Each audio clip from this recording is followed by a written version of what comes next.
तो गाइस कैसे हैं आप सब लोग। ट्रू डीमन के एपिसोड 31 के साथ हाजिर हो। तो लास्ट एपिसोड के एंड पे हमने देखा था कि ब्लू स्पिरिट जो होती है वो एक नौकरानी की बॉडी को पोजेस करने के बाद वहां पर खाना एंजॉय कर रही होती है, लेकिन उसकी बॉडी जो होती है वो ज्यादा देर तक उसकी बॉडी को पोजेस नहीं रख पाती और इसी के साथ ही वो उसकी बॉडी के अंदर से बाहर निकल आती है। और साथ ही जो उनसे कहते हैं कि तुम यहाँ पर ये शामनिज्म की बुक्स क्यों पढ़ते रहते हो, तो वो कहता है कि ये बुक्स बहुत ज्यादा इंटरेस्टिंग है। ये वो वाली बुक है जो कि तुम उस लड़की को मारने के बाद उसके पास से लेकर आई थी, यानी न्यू मून के पास से लेकर आई थी, और इसके अंदर यहाँ पर कुछ स्पेशल टेक्निक्स लिखी हुई है जिसकी मदद से हम लोग यहाँ पर किसी मरे हुए इंसान को एक डेड स्पिरिट की शक्ल में यहाँ पर दोबारा जिंदा कर सकते हैं। ठीक है, साथ ही ब्लू स्पिरिट और जॉन दोनों को वहाँ पर किलिंग इंटेंट महसूस होता है। वो दोनों जल्दी से साइड के ऊपर देखते हैं। तो इसी के साथ ही ब्लू स्पिरिट वहाँ पर सोच रही होती है कि इस लड़के की आइज मुझसे भी ज्यादा शार्प है, इसे भी यहाँ पर किलिंग इंटेंट महसूस हो गया, लगता है कि इसकी सेंसेस मुझसे ज्यादा बेहतर है। और इसी के साथ ही दिखाता है कि उनके साथ वाले रूम के अंदर वहाँ पर गोचान अपने साथ चायरिन को लेकर आया था। चायरिन को वहाँ पर एक नौकरानी के कपड़े देता है और कहता है कि तुम्हें ये कपड़े पहनने होंगे। तो वो कहती है लेकिन ये बहुत ज्यादा गंदे हैं, मैं ये कपड़े नहीं पहनूंगी।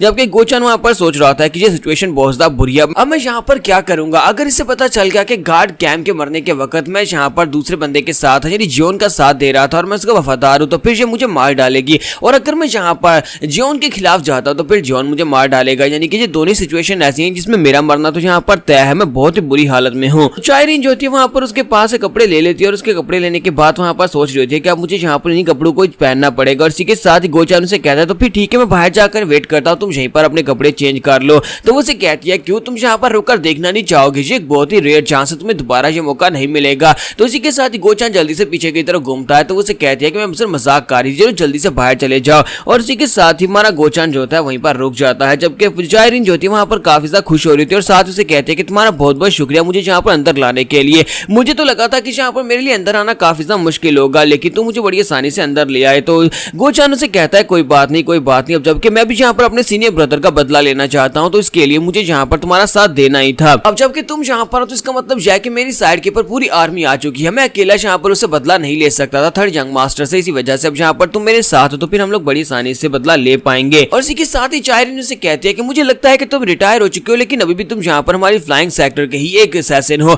और तुम यहाँ पर अपनी कोर्स से असैसिन हो, और इसी वजह से मुझे तुम्हारे पर पूरा भरोसा है। तो जैसे वो ये बात करती है तो इसी के साथ ही गोचान पीछे की तरफ मुड़ जाता है। वो हंसते हंसते वहां से जा रहा था, लेकिन इसी के साथ उसके ऊपर नीडल्स फेंकती है और उसको वहां पर फिर से पैरालाइज कर देती है और उसे कहती है कि तुम्हें क्या लगा था कि मैं तुमसे ये कहूंगी कि मुझे तुम्हारे पर भरोसा है, ऐसी तो कोई बात नहीं है, मैं तो सिर्फ और सिर्फ यहाँ पर तुम्हारी मदद से अंदर आना चाहती थी, क्योंकि मुझे अच्छी तरह से पता है कि तुम यहाँ पर बदल चुकी हो। तुमने यहाँ पर गार्ड कैंप का साथ नहीं दिया, तुम्हारा सीनियर ब्रदर यहाँ पर मारा गया, लेकिन उसके बावजूद एक असैसिन होने के नाते तुमने यहाँ पर कुछ भी नहीं किया, उसे बचाने के लिए तुमने कोई भी एफर्ट नहीं की। इसका मतलब यह है कि तुम यहाँ पर दूसरी पार्टी के वफादार हो चुकी हो और तुमने यहाँ पर गार्ड कैंप को धोखा दिया है। इसी वजह से अब सबसे पहले मैं जिसे यहाँ पर मारने वाली हूँ वो तुम होने वाले हो, सबसे पहले यहाँ पर तुम ही मरोगे। जैसे कचरे की किसे फिक्र पड़ी है, तुम्हारे जैसे कचरे की तुम्हारे सेक्टर के अंदर भी कोई वैल्यू नहीं थी और तुम्हें क्या लगा था कि यहाँ पर तुम्हारी वैल्यू को समझूंगी और यहाँ पर आकर तुमसे बात करूंगी। तुम्हें हमारे सेक्टर से रिटायर किया गया था सिर्फ इसलिए नहीं कि तुम्हारे दिन पूरे हो गए, बल्कि इसलिए निकाला गया था क्योंकि तुम्हारे अंदर कोई टैलेंट था ही नहीं, तुम बिल्कुल बेकार इंसान थे, लेकिन कम से कम तुम यहाँ पर अपनी वफादारी तो नहीं चेंज करते।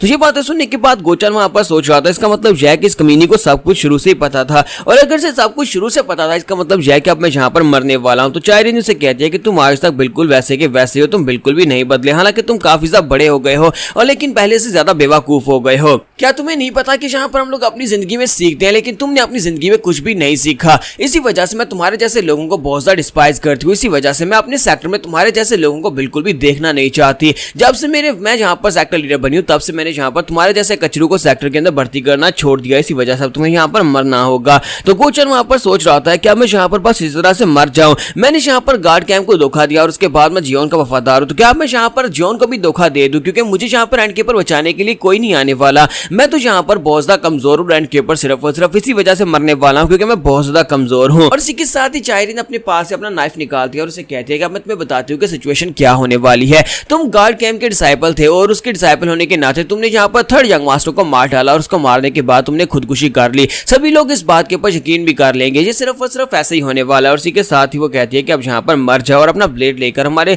गोचान के ऊपर अटैक कर देती है। जैसे वो गोचान के ऊपर अटैक करती है इसी के साथ ही दरवाजा टूटता है, वहां पर से हाथ अंदर निकलता है और हमारा जियोन जो होता है वहां पर आने के बाद अपनी अटैचमेंट टेक्निक को यूज करते हुए उसके ब्लेड को अपनी तरफ पुल करता है। जैसे वो उसे पुल करता है तो उसी के साथ उसका नाइफ उसके हाथ से छूट जाता है, तो उसके नाइफ को अपने हाथ में पकड़ता है, दरवाजे को किक मारता है, वहां पर से अंदर आ जाता है और अंदर आने के बाद कहता है गार्ड गोचान, लगता है कि तुम यहाँ पर बहुत ही बड़ी मुश्किल में फंस चुके हो, लगाया था कि तुम्हें बचाने के लिए मुझे खुद यहाँ पर आना पड़ेगा और देखो मैं यहाँ पर तुम्हें बचाने के लिए आया हूँ। जबकि गोचान वहाँ पर जियोन को देखता है और कहता है कि क्या यहाँ पर मुझे बचाने के लिए आया है, लेकिन ये कमीना यहाँ पर मुझे बचाने के लिए आया और जो बहुत ज्यादा कूल है। तो इसी के साथ ही चायरिन जो होती है अपने पास एक और छोटा नाइफ निकालती है और गोचान की गर्दन के ऊपर रखते हुए कहती है कि यंग मास्टर मॉक तुम्हें यहाँ पर अपनी जगह के ऊपर ही रुकना होगा, जहाँ पर वहीं पर खड़े रहना, वरना मैं इस ब्लेड को इस लड़के की बॉडी के आर पार कर दूंगी। गार्ड गोचान यहाँ पर नहीं बच पाएगा, गार्ड गोचान यहाँ पर मारा जाएगा। तुम्हारा जियोन जो होता है वहाँ पर उसकी बात सुनने के बाद चुपचाप खड़ा होता है, जबकि गोचान वहाँ पर सोच रहा होता है कि इस लड़की को क्या लगता है कि यहाँ पर मुझे बंदी बनाकर इस लड़के को यहाँ पर इसके ऊपर दबाव डाल सकती है। वो एक डेविल है जो कि यहाँ पर किसी के जिंदा रहने या मरने से कोई फर्क नहीं पड़ता, फिर वो यहाँ पर मेरे लिए ऐसा क्यों करेगा।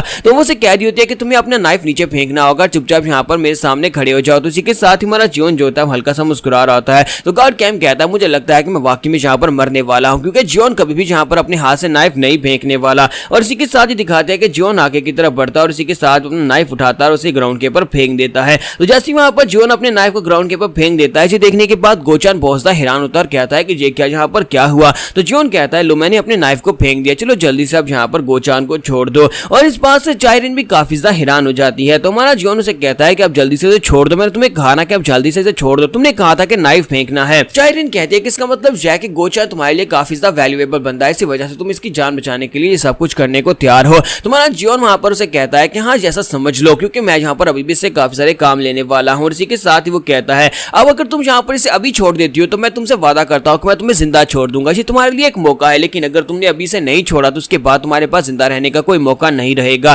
तो ये बात सुनने के बाद चायरिन भी काफी ज्यादा हैरान होती है और कहती है कि ये क्या बकवास कर रहा है, ये कह रहा है कि ये यहाँ पर मुझे जिंदा छोड़ देगा, ये मुझे यहाँ पर एक मौका देने की कोशिश कर रहा है। और उसे कहती है कि तुम्हारी हिम्मत कैसी भी यहाँ पर हमारे फ्लाइंग असैसिन सेक्टर लीडर से इस तरह की बात करने की। और साथ ही वो कहती है कि अगर तुम वाकई में यहाँ पर गोचान को बचाना चाहते हो तो मेरे सामने घुटने टेको, अपने घुटने टेकर यहाँ पर इसके लिए माफी की भीख मांगो। और इसी के साथ ही जब वो ये बात करती है तो गोचान कहता है कि अब तो यहाँ पर मैं पक्का मरने वाला हूँ। जब किसी के साथ ही हमारा जियोन जो होता है वहां पर नीचे की तरफ झुकना स्टार्ट करता है। जियोन जब वहां पर नीचे झुक रहा होता है तो गोचान कहता है कि ये क्या कर रहा है, कहीं ये वाकई में यहाँ पर मेरे लिए यहाँ पर अपने घुटने तो नहीं टेकने वाला, क्या ये मुझे बचाने के लिए सब कुछ करने वाला है। तुम्हारा जियोन वहां पर नीचे की तरफ झुकते हुए कहता है कि गार्ड गोचान अब तुम्हें यहाँ पर खुद ही बचना होगा। और इसी के साथ ही वो नाइफ लेकर उसके ऊपर अटैक करने के लिए आगे बढ़ता है। चायरिन उसे कहते हैं कि मुझे लगा था कि तुम यहाँ पर अपने घुटने टेक कर इसको बचाने के लिए माफी की भीख नहीं मांगोगे, क्योंकि ये तो सिर्फ और सिर्फ एक कचरा और कचरे को बचाने के लिए कोई ऐसा नहीं करेगा। लेकिन इसी के साथ ही जब हमारा जियोन वहां पर साइड के ऊपर देख रहा था तो वो कहती है कि ये मेरी तरफ क्यों नहीं देख रहा है, ये साइड के ऊपर क्यों देख रहा है। तो इसी के साथ ही ब्लू स्पिरिट जो होती है वहां पर अपनी पावर्स को रिलीज करती है। वो अपनी ऑमनियस पावर्स के साथ उसको वहां पर चारों तरफ से घेरने की कोशिश करती है। ग्राउंड के अंदर से ब्लड के बने हुए हाथ निकलते हैं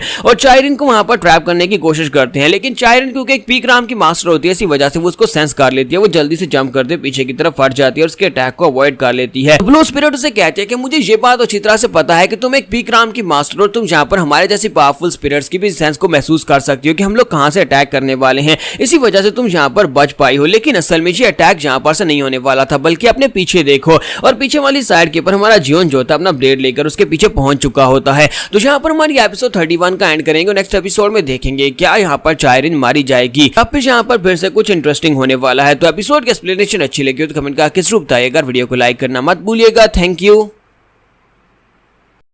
तो गाइस कैसे हैं आप सब लोग। ट्रू डीमन के एपिसोड 33 के साथ हाजिर हो। तो लास्ट एपिसोड के एंड भी हमने देखा था गार्ड गोचान जो होता है मरने के बाद उसकी आत्मा को वहां पर जिंदा किया जाता है और हमारा जॉन उसकी आत्मा को वहां पर चायरिन की बॉडी के अंदर डाल देता है। तो जब वो वहां पर अपनी बॉडी की तरफ देखता है तो वो चिल्लाकर कहता है कि मुझे ये बिल्कुल भी एक्सेप्टेड नहीं है, प्लीज यहाँ पर मुझे वापस भेज दो, मैं मरना चाहता हूँ, मैं यहाँ पर इसकी बॉडी के अंदर कैसे रह सकता हूँ, प्लीज मास्टर यहाँ पर से मुझे वापस भेजो। तुम्हारा जॉन उसे कहता है कि मेरे पास यहाँ पर कोई रास्ता नहीं था, अगर तुम्हें यहाँ पर से निकलना है तो फिर इस बॉडी को मार डालो, इस लड़की के मरने के बाद यहाँ पर तुम आजाद हो जाओगे, तुम जहां पर जाना चाहे वहां पर जा सकते हो। इस लड़की को तो वैसे भी यहाँ पर मरना ही है। तो ये बात सुनने के बाद गोचान वहां पर सोच रहा होता है कि इसने जिस तरह से यहाँ पर कहा कि इस लड़की को मरना पड़ेगा, अगर इस लड़की को यहाँ पर मार डाल दिया तो इसका मतलब यह है कि फ्लाइंग स्वर्ड सेक्टर के जो लोग हैं वो मेरे पीछे पड़ जाएंगे और अगर मैं यहाँ पर इस लड़की को नहीं मारता तो फिर मुझे यहाँ पर एक लड़की की बॉडी के अंदर रहना पड़ेगा, मैं यहाँ पर इस लड़की की बॉडी के अंदर कैसे रह सकता हूँ। अब किसी के साथ ही ब्लू स्पिरिट उसे कहते हैं कि लड़के तुम कुछ ज्यादा ही लकी हो जो तुम्हें यहाँ पर इतनी खूबसूरत बॉडी मिली है। तो ये बात सुनने के बाद गोचान साइड के ऊपर देखता और कहता कहता है कि अब यहाँ पर कौन है। जैसे वो उसकी तरफ देखता है उसे बहुत ही डेडली फीलिंग आती है, तो वो कहता है कि मुझे लगा ही था कि यहाँ पर मास्टर के पास एक और मॉन्स्टर है, लेकिन मैं पहले से देख नहीं पा रहा था, लेकिन अब जबकि मैं खुद यहाँ पर एक स्पिरिट बन चुका हूँ तो मैं यहाँ पर इसे देख सकता हूँ, ये तो बहुत ज्यादा खतरनाक है। तो वो कहता है कि आयुष औरत यहाँ पर इतनी ज्यादा खतरनाक कैसे और इसकी बॉडी के अंदर से इतना पावरफुल और कैसे निकल रहा है। अगर मैं यहाँ पर एक गोस्ट नहीं होता और मैं यहाँ पर जिंदा इंसान होता और इसकी तरफ देखता तो मुझे तो लगता है कि मैं इसे देखकर ही मर जाता, क्योंकि अभी यहाँ पर मुझे ऐसा महसूस हो रहा है जैसे कि मैं यहाँ पर एक ब्लड के सी के अंदर बैठा हूँ, उस ब्लड के समंदर के अंदर बैठा हूँ जहाँ पर बहुत सारा ब्लड है। इस लड़के ने अपने पास यहाँ पर स्पिरिट को रखा हुआ है, इसका मतलब यह कि ये लड़का इसकी रियल स्ट्रेंथ जो है वो स्पिरिट से भी ज्यादा हो सकती है। इसकी रियल आइडेंटिटी क्या है, ये लड़का कौन है। और इसी के साथ ही ब्लू स्पिरिट उसे कहती है कि मुझे तो यहाँ पर तुम्हें देखकर बहुत ज्यादा हैरानी हो रही है, तुम यहाँ पर मर गए थे और तुम्हारे मरने के बाद यहाँ पर उसने इतनी मेहनत करने के बाद तुम्हें जिंदा किया और तुम्हें यहाँ पर एक बॉडी मिली और तुम यहाँ पर ऊपर से अफसोस कर रहे हो, तुम यहाँ पर रो क्यों रहे हो। तो वो उसे कहता है कि मैं एक लड़का हूँ और अब मैं यहाँ पर एक लड़की की बॉडी के अंदर हूँ। तो इसी के साथ ब्लू स्पिरिट गुस्से के साथ उसे कहती है बकवास बंद करो, तुम यहाँ पर इस तरह से कैसे बात कर सकते हो जैसे कि तुम एक जिंदा इंसान हो, तुम मर चुके हो, तुम्हें यहाँ पर अब एक बॉडी के साथ फर्क नहीं पड़ना चाहिए कि तुम किसी लड़की की बॉडी के अंदर हो या फिर किसी लड़के की बॉडी के अंदर हो।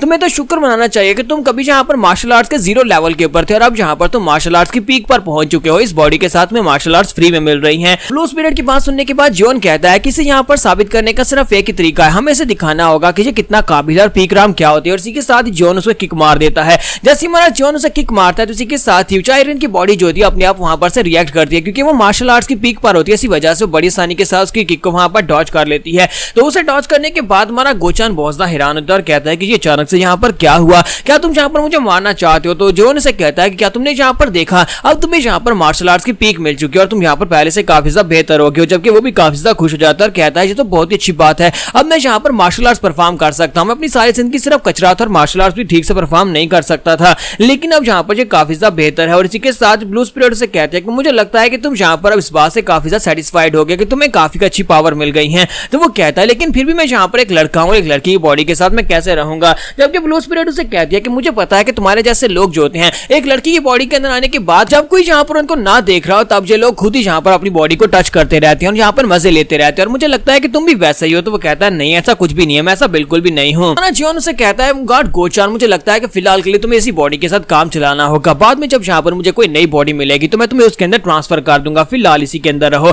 और तो वो उसे कहता है क्या तुम यहाँ पर मेरे साथ वादा करोगे। तो जॉन कहता है हाँ क्यों नहीं, मैं यहाँ पर तुम्हारे साथ वादा करूंगा। और इसी के साथ उनके दरवाजे के ऊपर नॉक होती है तो एक गार्ड वहां पर आता है और कहता है कि मेरा नाम वॉक होयून है और मैं इंदर मैनर की तरफ से आपसे मिलने के लिए आया हूं। तो इसी के साथ ही वो उसके लिए दरवाजा खोलता है तो उसे कहता है कि मेरे पास यहाँ पर एक अच्छी न्यूज है जो मैं आपको देने के लिए आया हूं। तो वो कहता है हाँ बताओ क्या अच्छी न्यूज है। तो इसी के साथ ही वो गार्ड उसे बताता है कि हमारे मैनर मास्टर उनको होश आ गई है और होश आने के बाद उन्होंने यहाँ पर अपने सभी यंग मास्टर्स को मिलने के लिए बुलाया है, उन सभी को यहाँ पर बुलाया गया है ताकि वो आकर उनसे मीटिंग कर सके। तो ये बात सुनने के बाद हमारा जॉन भी काफी हैरान होता है। और इसी के साथ ही शामन रिफ्लेक्शन को दिखाता है कि रिफ्लेक्शन जो होता है वो इनकी फैमिली के बाहर आकर खड़ा हो जाता है, यानी कि जहां पर मॉक फैमिली की हदूद स्टार्ट होती है वो उसके क्लिफ के ऊपर आकर खड़ा हो जाता है, वहां पर फैमिली की तरफ देख रहा होता है। उसके सामने वो पैलेस भी दिखाई देता है जहां पर न्यू मून खड़ी थी और जहां पर से हमारा जॉन जो था उसके साथ बात कर रहा था। तो वो कहता है कि यही वो पवेलियन है, मुझे लगता है कि ये कोई ऑर्डिनरी सा मैटर नहीं है क्योंकि अब जहां पर सब में ब्लू स्पिरिट इन्वॉल्व है। और इसी के साथ ही वो अपने गूटाओ को वहां पर आगे भेजता है और कहता है कि जाओ एरिया को स्कैन करके आओ, लेकिन वहां पर एक बहुत ही पावरफुल स्पिरिट बैरियर होता है। तो वो कहता है कि लगता है कि इसने यहाँ पर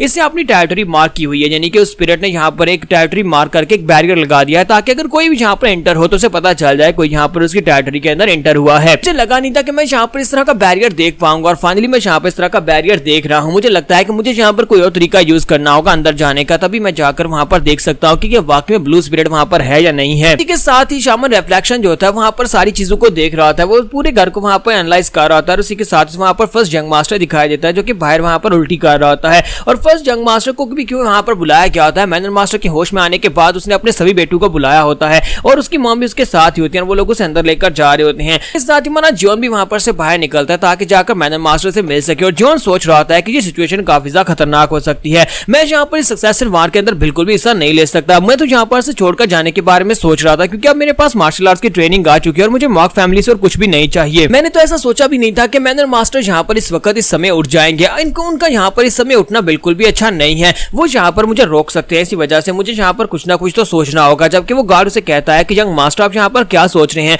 क्या आप यहाँ पर मैनर मास्टर से मिलने के लिए नहीं जाएंगे। उन्होंने पर्सनली यहाँ पर सभी मास्टर्स को बुलाया है, सभी यंग मास्टर्स को बुलाया है। तुम्हारा जॉन कहता है हाँ क्यों नहीं, हम लोग वहां पर जरूर जाएंगे। और इसी के साथ ही वो गोचान से कहता है कि चायरिन मैं यहाँ पर तुम्हें छोड़कर जा रहा हूँ, तुम यहाँ पर सारी चीजों को टाइड अप कर देना, जबकि मैं यहाँ पर मैनर मैनर मास्टर से मिलकर आता हूँ। तो वो उसे कहता है हाँ क्यों नहीं सर, मैं जहाँ पर सब कुछ कर दूंगा। और इसी के साथ ही ब्लू स्पिरिट भी उसके साथ वहां पर चली जाती है। तो ब्लू स्पिरिट के वहां पर चले जाने के बाद अब चाइरिन यानी कि हमारा गोचान जो होता है वहां पर अकेला होता है और कहता है यहाँ पर देखो तो सही, मुझे अपनी बॉडी को कवर करना पड़ेगा, मैं अपनी बॉडी को जहाँ पर से उठाकर ठिकाने लगाने लगा हूँ। फिर साथ ही वो कहता है कि मैं जहाँ पर अब इन चीजों का क्या करूँ, ये जो दो बड़ी बड़ी चीजें मेरे सामने हैं, मुझे लगता है कि ये काम के दौरान मेरे सामने आने वाले हैं और ऊपर से ये कपड़े कुछ ज्यादा ही हॉट है, मैं यहाँ पर इन कपड़ों में बिल्कुल भी नहीं रह सकता। अगर मुझे यहाँ पर रहना है, मुझे लड़की की बॉडी में रहना है, तो फिर मुझे पहले अपने कपड़े चेंज करने होंगे। और इसी के साथ ही वो अपने आसपास देखता है कोई उसे देख तो नहीं रहा, फिर साथ ही वहां पर अपने कपड़े उतारना स्टार्ट करता है और साथ ही वहां पर डेविल स्माइल भी दे रहा होता है। तो जैसे वो अपने कपड़े उतार आता है, इसी के साथ ही ब्लू स्पिरिट वहां पर दीवार के अंदर से निकलती है और कहती है कि मुझे पता था कि तुम भी बाकी ठरकियों की तरह ही एक ठरकी हो। माना गोचान जैसी वहां पर उसे देखता है एक जबरदस्त चीख मारता है और कहता है कि तुम जहां पर क्या कार्य जाओ यहाँ से। ब्लू स्पिरिट वहां पर हंसते हंसते बाहर चली जाती है। जैसे ब्लू स्पिरिट वापस आती है तो जियोन उसे कहता है कि तुम अचानक कहां पर चली गई थी। तो वो कहती है कि मैं एक बेवकूफ को बेवकूफी करते हुए देखने के लिए गई थी। उसने कहा था कि वो ऐसा नहीं है, लेकिन असल में वो ऐसा ही है। उसी के साथ ही चलते चलते उन्हें सामने वहां पर फोर्थ जंग मास्टर दिखाई देता है। तो फोर्थ जंग मास्टर की हालत काफी ज्यादा खराब लग रही होती है क्योंकि वो काफी ज्यादा गुस्से में भी होता है। तो वो गुस्से के साथ उनकी तरफ आगे बढ़ता है। तो ब्लू स्पिरिट कहती है मुझे लगता है कि उस लड़के को पता चल गया कि तुमने उसे नकली कॉपी दिया, तुमने उसे गलत वर्ड्स बताए हैं। तो वो कहता है कि हाँ मुझे भी ऐसा ही लगता है। तो उसकी स्किन को तो देखो, उसकी स्किन पहले से काफी ज्यादा खराब हो चुकी है, यानी कि उसने यहाँ पर उस टेक्निक को मास्टर करने की कोशिश की होगी। लगता है कि वो यहाँ पर की डेविएशन को फेस करके आया। और इसी के साथ में जियोन उसे कहता है कि तुम्हें यहाँ पर दोबारा देखकर काफी ज्यादा अच्छा लग रहा है, 4 दिन हो गए तो क्या तुमने उस टेक्निक को मास्टर कर लिया। तो वो उसके सामने आता है और उसे कहता है कि जी तुम किस तरह से मेरे से बात कर रहे हो। फिर साथ ही उसे कहता है मुझे एक बात बताओ, मुझे तुमसे एक बात पूछनी है। वो जियोन से कहता है कि मैं यहाँ पर ये जानना चाहता हूँ क्या तुमने उस टेक्निक को सीखने की कोशिश की। तो जियोन से कहता है कि तुम किस बारे में बात कर रहे हो। तो वो उसे कहता है कि जरा धीरे बोलो, कोई दूसरा इसको सुन ना ले।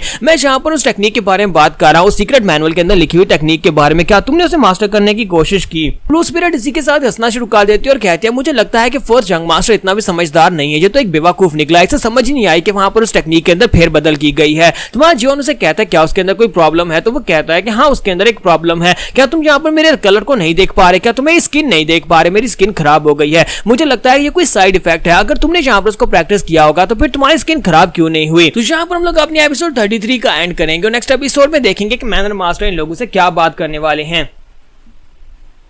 तो गाइस कैसे हैं आप सब लोग, ट्रू डीमन के एपिसोड 32 के साथ हाजिर हो। तो लास्ट एपिसोड के एंड पे हमने देखा था कि जब ब्लू स्पिरिट जो होती है वो चाइरिन के ऊपर अटैक करती है तो चाइरिन उसको सेंस कर लेती है और पीछे की तरफ जंप करती है, जबकि इसी के साथ ही जियोन पीछे से निकलता है, अपना नाइफ लेकर उसके ऊपर अटैक कर देता है। जियोन जब उसके ऊपर अटैक करता है तो इसी के साथ उसके हाथ से दोबारा नाइफ भी गिर जाता है और वो पीछे की तरफ जंप करते हुए हटती है। और इसी के साथ हमारा जियोन जो होता है गोचान को उठाता है और उसे धक्का देकर साइड के ऊपर फेंक देता है और साथ ही उसकी नीडल्स भी निकाल देता है और कहता है कि लोग गार्ड गोचान तुम्हें बचा लिया गया है। और गार्ड गोचान जो होता है वहां पर बच जाता है और उसके बचने के बाद हमारा जियोन जो होता है वो बड़ी तेजी के साथ उसके ऊपर अटैक करने के लिए आगे बढ़ता है। लेकिन पहले जब उसने अपने नाइफ के साथ अटैक किया था तो इसी के साथ ही चाइरिन वहां पर उस बारे में सोच रही होती है। चाइरिन कहते हैं कि मुझे नहीं पता कि यहाँ पर अजीब क्या हो रहा है, लेकिन जब इसने अपने नाइफ को थ्रो किया था उस वक्त मुझे महसूस हुआ था कि ये बहुत ज्यादा कमजोर है, इसकी मार्शल आर्ट्स इतनी स्ट्रॉन्ग नहीं है, इसी वजह से इसके नाइफ के अंदर बिल्कुल भी दम नहीं था। तो इसी के साथ ही चाइरिन जो होती है वहां पर जब उसे लगता है कि ये कमजोर है तो उसे मारने के लिए आगे बढ़ती है और कहती है कि अब जब ये कमजोर है तो इसे मरना होगा। कमजोर लोगों की किस्मत में सिर्फ एक ही बात होती है कि उन्हें मरना होता है। और उसी के साथ ही वो आगे बढ़ती है और साथ ही अपने पास अपने स्पेशल ट्रेजर को निकालती है।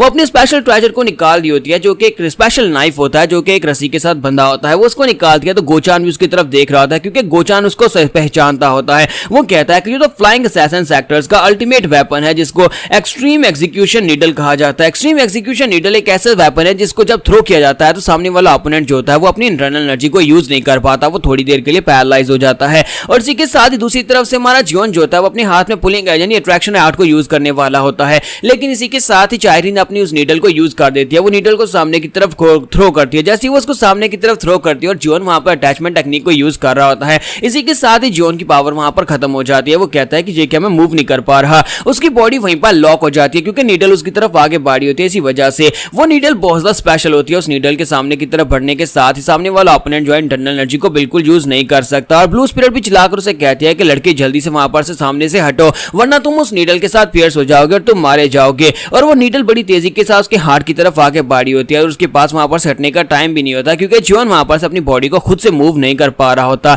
और इसी के साथ गार्ड कैंप को दिखाते हैं कि गार्ड कैंप बड़ी तेजी के साथ भागता हुआ आगे बढ़ता है, जियोन को धक्का देकर उसे साइड के ऊपर फेंक देता है। जब उसे साइड के ऊपर फेंक देता है तो वो सभी लोग ये देखकर बहुत ज्यादा हैरान होते हैं कि गार्ड कैंप ने ऐसा क्यों किया होगा। और गार्ड कैंप जो होता है वो सीधा उस नीडल के सामने आ जाता है और वो नीडल सीधी उसके दिल के अंदर आकर लगती लगती है। जैसे वो नीडल उसकी बॉडी के अंदर आकर दंस जाती है, वो वहीं पर ग्राउंड के ऊपर गिर जाता है। तो ये देखने के बाद हमारा जियोन जो होता है बहुत ज्यादा गुस्सा हो जाता है। हमारा जियोन बहुत ज्यादा गुस्सा हो जाता है, वहां पर डिमोनिक एनर्जी को रिलीज करते हैं। ब्लू स्पिरिट से कहता है कि ब्लू स्पिरिट मार डालो। इसी के साथ ही ब्लू स्पिरिट जो होती है बड़ी तेजी के साथ आगे की तरफ बढ़ती है और दूसरी तरफ से वो लड़की चायरिन जो होती है अपने पास नीडल्स निकालकर हमारे जियोन के ऊपर फेंकती है। तुम्हारा जियोन अपनी अट्रैक्शन आर्ट को यूज करता है, अपने हाथ को सामने की तरफ करता है तो वो सभी नीडल्स उसके हाथ के अंदर आकर दंस जाती हैं। लेकिन हमारे जियोन को अब यहाँ पर इस बात से ज्यादा फर्क नहीं पड़ता क्योंकि वो बहुत ज्यादा गुस्से में होता है। और दूसरी तरफ दिखाते हैं कि चायरिन जो होती है उसकी बॉडी वहां पर ब्लड के साथ कवर हो रही होती है क्योंकि ब्लू स्पिरिट जो होती है पीछे से आकर उसे जकड़ लेती है। वो ब्लड के साथ उसे पकड़कर वहां पर पीछे ले जाती है और इसी के साथ उसे वहां पर दीवार के अंदर दंसा देती है, जहां पर वो अपने ब्लड के हाथों के साथ उसका मुंह भी बंद कर देती है और उसे कहती है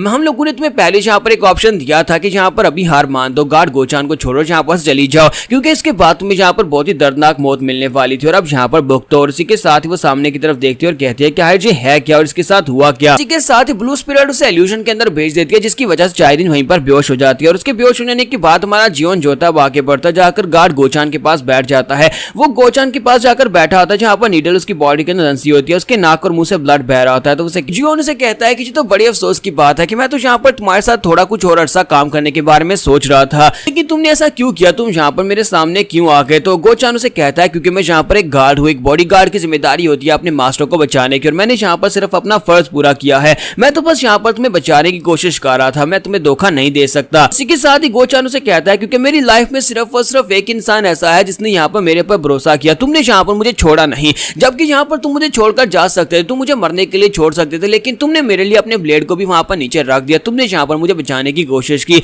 अगर तुमने यहाँ पर मुझे धोखा नहीं दिया तो फिर मैं यहाँ पर तुम्हें धोखा क्यों देता। इसी वजह से मैं यहाँ पर किसी को छोड़ना नहीं चाहता एंड गेम पर मुझे बस यही चाहिए था कि मैं अगर यहाँ पर मरूं तो किसी के लिए मरूं जहाँ पर मैं बहुत ज्यादा खुश हूँ। और इसी के साथ ही गार्ड गोचान वहां पर अपनी आंखें बंद कर देता है और वो मर जाता है। तो गार्ड गोचान जो होता है वो मर जाता है तो उसके मरने के साथ ही चायरिन फिर से उठकर खड़ी हो जाती है और कहती है लगता है कि ये तो मर गया। तुम्हारा जियोन उसकी तरफ देखता है और कहता है कि ये क्या तुमने इस लड़की की बॉडी के ऊपर कब्जा कर लिया। तो वो उसे कहती है कि हाँ ये लड़की की बॉडी बहुत ज्यादा सेक्सी है और मेरे लिए ये बिल्कुल अच्छी है, इसी वजह से मैंने इसकी बॉडी के ऊपर कब्जा किया है। और इसी के साथ ही दिखाता है कि उसकी बॉडी के ऊपर भी साइड इफेक्ट्स आना शुरू हो जाते हैं। तो इसी के साथ ही ब्लू स्पिरिट गुस्सा हो जाती है और कहती है कि मैंने इस लड़की की बॉडी के ऊपर कब्जा किया, लेकिन साथ ही इस लड़की की बॉडी के ऊपर भी साइड इफेक्ट्स आना शुरू हो गए, ये तो बहुत ज्यादा बेकार बॉडी है। फिर साथ ही वो गोचान की तरफ देखती है और कहती है कि अब यहाँ पर इसका क्या करेंगे, ये तो यहाँ पर मर गया है, इसे इस तरह से बिल्कुल भी नहीं मरना चाहिए था और ये बेचारा तो यहाँ पर एक वेंजफुल स्पिरिट भी नहीं बन सकता हमारी तरह, क्योंकि इसके अंदर कोई भी रिजेंटमेंट नहीं है। लगता है कि मरते वक्त ये बहुत ज्यादा खुश था, इसी वजह से इसकी बॉडी के अंदर कोई हेट्रेड भी नहीं है। हमारा जियोन जो होता है वहां पर उसकी बात सुनने के बाद कहता है कि मैंने यहाँ पर उस बुक को पढ़ा था जो कि न्यू मून के पास से तुम लेकर आई थी, उसके अंदर लिखा हुआ था कि हम लोग एक टेक्निक की मदद से यहाँ पर ऐसे इंसान को भी यहाँ पर स्पिरिट में चेंज कर सकते हैं जिसकी बॉडी के अंदर कोई भी वेंजेंस यहाँ पे हेट्रेड की भावना ना हो, तब भी हम लोग यहाँ पर उसे एक स्पिरिट बना सकते हैं। और इसी के साथ ही हमारा जियोन वहां पर स्पेशल मंत्र बोलना शुरू करता है। तो ब्लू स्पिरिट उसे कहती है कि तुम यहाँ पर क्या करने वाले हो, तुम्हें यहाँ पर बहुत सारी डेथ की को वेस्ट करना पड़ेगा। तो वो कहता है कोई बात नहीं, मैं यहाँ पर अपनी डेथ की एनर्जी को यूज करूंगा, मैं अपनी डेथ की एनर्जी की मदद से इसको यहाँ पर दोबारा से जिंदा करूंगा। और इसी के साथ ही वहां पर रिचुअल परफॉर्म करना स्टार्ट करता है। तुम्हारा जियोन वहां पर रिचुअल परफॉर्म कर रहा था, रिचुअल परफॉर्म करने के बाद वो उसकी सोल को वहां पर से बाहर निकाल लेता है। तो गोचान की बॉडी के अंदर से सोल का एक ऑर्ब निकलता है। तो वो उसे कहती है ये तो बहुत ज्यादा कमजोर है, मुझे नहीं लगता कि यहाँ पर ज्यादा देर तक सर्वाइव कर पाएगा, हमें इसके लिए यहाँ पर एक बॉडी ढूंढनी होगी जिस बॉडी के अंदर जो रहकर सर्वाइव कर पाए। कौन कहता है कि इस वक्त फिलहाल के लिए हमारे पास यहाँ पर कोई बॉडी नहीं है, मुझे लगता है कि इसके लिए मेरे पास एक परफेक्ट बॉडी है जिसके अंदर मैं इसे यहाँ पर कंटेन कर सकता हूँ और हम लोग यहाँ पर गोचान को दोबारा जिंदा कर सकते हैं। इसके साथ ही दिखाते हैं कि जियोन के साथ उसकी वहां पर एक स्ट्रिंग जुड़ी होती है। तो ब्लू स्पिरिट उसे कहती है लगता है कि अब जबकि तुमने इसे जिंदा किया और हम दोनों यहाँ पर इसको जानते थे और इसी वजह से ये तुम्हारी फैमिलियर स्पिरिट बनकर वापस आया है,